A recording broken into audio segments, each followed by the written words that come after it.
How does the postponed Tokyo Olympics now set India's medal prospects? We all had our favorites of who we thought would bag medals for India at the Tokyo Olympics this summer, but well, now the Olympics are happening in 2021 and a lot has changed. Like how MC Mary Kom will be 38 next year, like how Narsingh Yadav will be back to challenge Sushil Kumar, also like how Deepa Karmakar will be back from her injuries to compete and challenge for a spot in the Tokyo Olympics, and also Leander Paes' one last roar may be over by the end of this year. Now let's take it one by one, and my personal favourite MC Mary Kom turned 37 this March and has been competing for nearly 2 decades. Mary failed to qualify for the Rio Games but was part of the first batch of Indian boxers who qualified for the Tokyo Olympics earlier this March. So well, is she going to be able to maintain her form and fitness and compete at the games next year? What a question, right? It's MC Mary Kom. If there is anyone who can keep going, it is her, and of course she's going to be back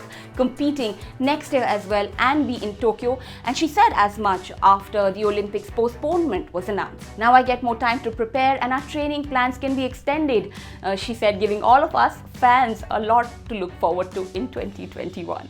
Now, a controversy is brewing in Indian wrestling. Remember Narsingh Yadav? There was a huge controversy around him right before the Rio Olympics when he was India's first choice wrestler in the 74 kg category ahead of Sushil Kumar, qualified for the games, then failed a dope test, still went to Rio and then was suspended and pulled out of the games just one day before his opening bout. Well, Narsingh Yadav's 4-year suspension ends this year, and if you remember, he'd also made claims that it was Sushil Kumar who tried to sabotage his career. Well, he's going to be back this year and of course going to be challenging for that qualification spot in the 74 kg category, because that is one of the few categories in which India is yet to qualify for the Olympics. So well, we're probably going to see a Narsingh versus Sushil Indian qualification bout later this year. That's of course if Sushil does wish to continue on and compete in the Olympics next year. Now in badminton, PV Sindhu and Sai Praneeth have pretty much locked their qualification spots in the singles categories,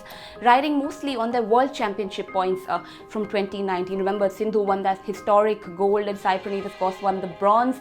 So there were points from there. Of course, not many great performances since then and coming into this summer. So, you know, this might actually work in favor of Indian badminton, because 2 more players, Saina Nehwal and Kidambi Srikanth, were looking like they were not going to make the cut. The Olympics qualification deadline was set for April end this year, but with half the tournaments in March and all the tournaments in April getting cancelled due to the coronavirus, this does work in favor of Saina and Srikanth, who could, you know, of course go back to the drawing board, plan things out and see how they want to attack the circuit going forward. Pullela Gopichand, their coach, of course, had made a comment earlier this March and said that, you know, that's a trick they'd missed, that between 2018 and 2019 both players should have probably taken a break, you know, worked on their basics and then attacked the season. So well, nothing like hindsight, but also in this case it's foresight, because then the players are now getting another 12 months to get back into the circuit and figure out how they're going to qualify for the Olympics but also win a medal for India.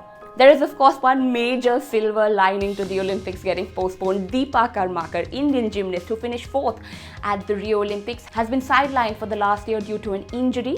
In 2017, she suffered an ACL tear and sort of been struggling with that since 2019. In fact, she's completely been ruled out, couldn't take part in any qualification tournaments, but she will now be fit in the next few months and should be expected to take part in I think 2 out of the 8 World Cups that are qualification events. So if she actually does really well in them, there still might be a chance for her to qualify for Tokyo and, you know, probably change that 4th place finish into a medal this time around.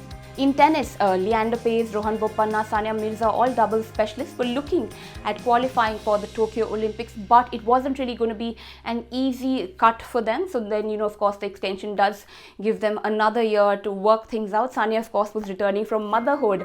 You know, she made a comeback in Jan, won a tournament as well. So struggled a little bit with an injury, but now was hitting the circuit when Indian Wells was cancelled.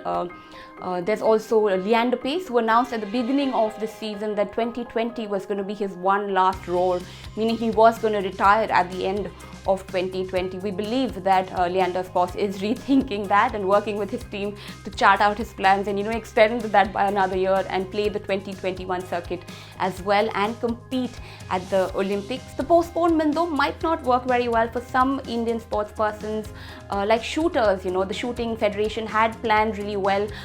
Everybody was speaking at the right time. A historic 17 shooters had qualified for the Tokyo Olympics. So then they need to go back to the drawing board and figure out how they're going to work things around, keep everybody in tip-top form. India, of course, it finished 2019 as the best shooting team in the world ahead of China and USA. So you have context there about how great this contingent really was right now. So let's see how things are going to work out for them. And the total of 74 athletes who had already qualified from India for the Tokyo Olympics, the 2020 Tokyo Olympics, in fact, that are going to be hosted in 2021.